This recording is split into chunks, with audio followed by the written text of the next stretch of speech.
I'd like to introduce our first speaker, Dave McGuire, who's the staff attorney for the American Civil Liberties Union of Connecticut.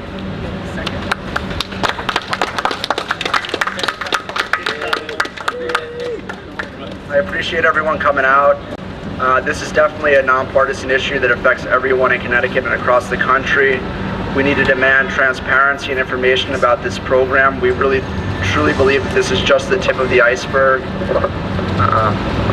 A lot of people will say, this is just metadata. What does that really matter? It's just, my calls. It's not the content of the call. It's just about the information surrounding my calls. And it means a lot. Your metadata can tell your intimate relationships, if you have a medical condition, if you have a particular religious belief, if you're a whistleblower, all that can be told through a quick glance at your phone metadata.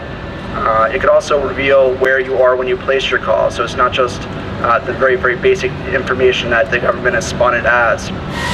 President Obama has recently come out and said that this is a very minor encroachment on your privacy and it's necessary for safety and security. That's absolutely a falsity.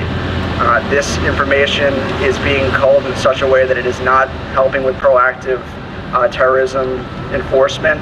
Instead, they're culling tons of data, and it's a needle in a haystack situation. They're really not even able to process it in a meaningful way.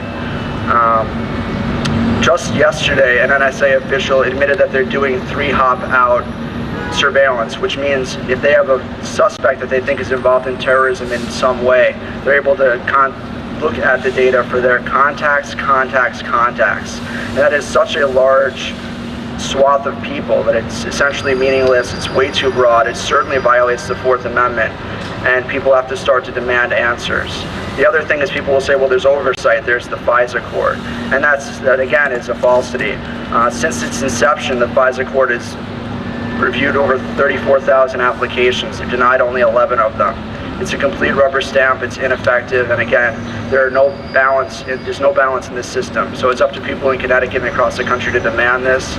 I encourage you to reach out to your public representatives and demand answers. Many of them don't even have the full picture. But again, this is just the tip of the iceberg, and I appreciate everyone coming out in this hot weather for this cause.